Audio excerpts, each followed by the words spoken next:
name is Emily Dela Cruz, and today I'm going to be talking about prosocial behaviors. Let me go ahead and share my screen. Okay.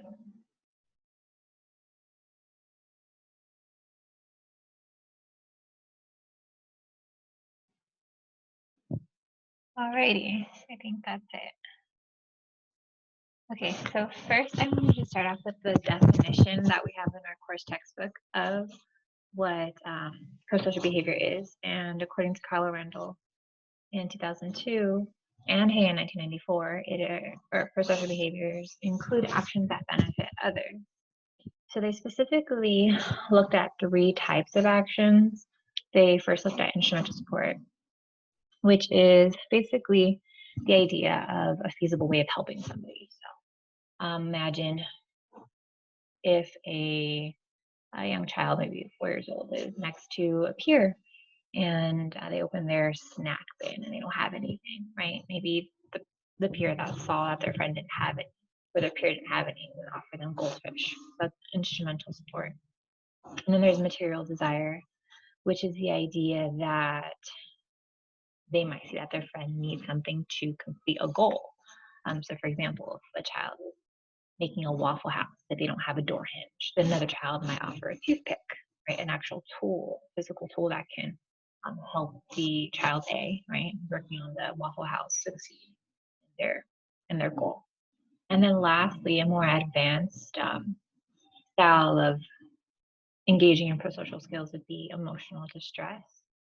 And what that basically means is if we see a friend in emotional distress, that we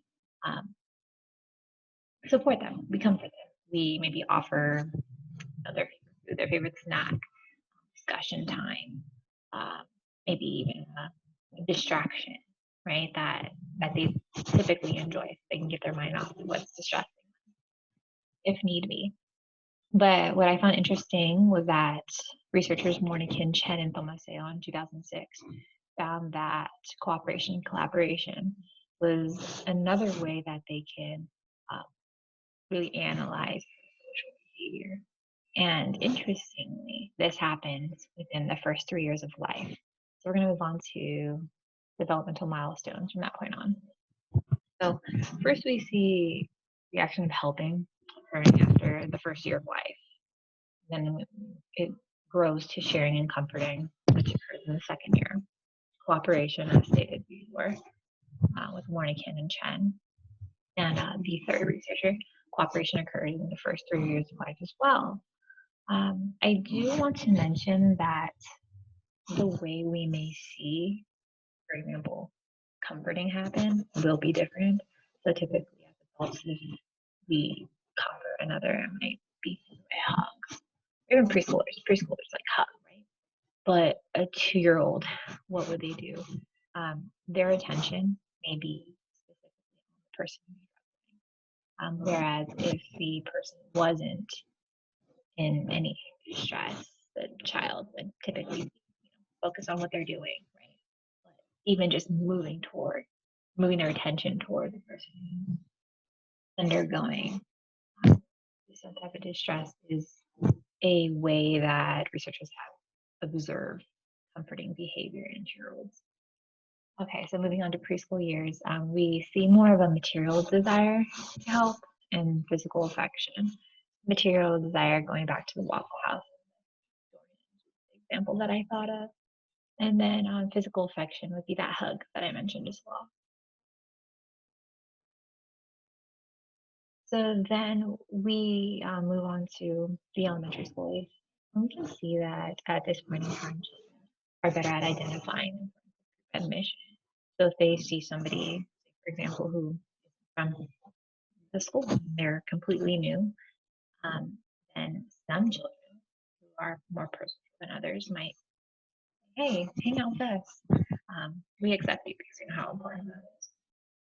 And then there's a little bit of mixed reviews here, but between the early and late stages of adolescence, there seems to be some research that says the decline in social behavior, whereas others say, well, kind of just stays the same. It doesn't really doesn't get hired, stagnant. And then later on in later adolescence, more psychologically based forms start helping another government. Even just stronger friendships. You might see political activism, volunteering, and community service. Alrighty. So after reading the course text, I was able to find that intentionality does matter. So people, they engage in prosocial behavior for many different reasons. Some for extrinsic motivation, some for intrinsic motivation. But what I found really interesting was that Hawley in 2002 and Boxer and Colley in 2004 found that if children, or any individual really, if they're engaging in prosocial behavior for an extrinsic reward, that's actually linked to aggression. And that was pretty eye-opening for me because there had been a study done that recently I learned in another class when children are doing something out of the goodness of their heart, they don't expect anything, they actually are more excited to use that behavior again, whereas children who were doing something because they knew they were going to get a reward, they probably wouldn't even participate in that behavior without the reward. So I do agree that that is something to think about. All right, moving on to ways to encourage altruism. Well, first, I thought that mindfulness training through meditation was a fantastic way of doing that. And then also, I wanted to look at support groups. So, any type of support group, like programs or religious support groups, can work just fine. So, first, I wanted to talk about Matthew Ricard. He is a researcher, philosopher, who is known to be the happiest man in the world, or deemed as being the happiest man in the world. And he had explained that he actually did a study on himself and found that through altruistic training, through meditation, the phenotype of the brain actually changed. Then he went on to explain that we can teach with the younger age so that they can start to just understand what cooperation is really about. And he made it so simple. He explained that our phenotypes are, our brains can change in as little as 4 weeks. They meditate approximately 20 minutes a day. Then he goes on, and in this video, I put this here so you guys can watch it later if you're interested. But he goes on to mention that a man named Richard Davidson actually went a step further, and he worked with preschoolers for about 8 weeks. And the focus was on gratitude, loving kindness, cooperation, and mindful breathing. And it was a tremendous difference. So he also employed the sticker test. The idea behind the sticker test was before the mindfulness training, children were asked to give stickers to their favorite kids in the class. And of course, they left out the ones that they liked so much. But after the training, what they found was that discrimination went away.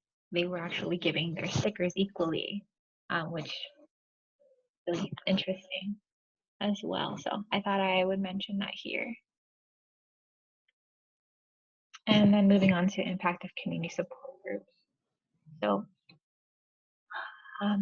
I was able to specifically look into religious support groups, but any like sport groups or school programs. They are also very effective. I specifically looked at a study where Wagner and colleagues, they found out that involvement in a religious support group can act as a mediator between high school adolescents, which ultimately reduces antisocial behavior and increases more prosocial behavior. Now, why is this important? Now, why should children engage in sports or any other type of community support groups? Well, Berry and Wenzel found that adolescents who were exposed to a prosocial peer were more prosocial themselves 1 year later. So it shows that if children are continuously being fed social media, they're going to digest it and then they're going to share what they have learned with the other peers around them, which could be pretty much like a dominant behavior in my head that I'm thinking. So it's extremely important, especially starting at a young age, but then also following the trajectory throughout life and then into adulthood. Okay. Oh, important to note, trajectories vary across individuals and contexts. Really, it depends on the families that they're involved with, the context in which they're receiving um, either prosocial or antisocial behavior. It could really go either way. I mean, if you think about it, if a child is being fed antisocial behavior, they're going to let that out as well. Okay. And I believe that's it. I have more to write on, but I hope you enjoyed the outline. Thank you for your time.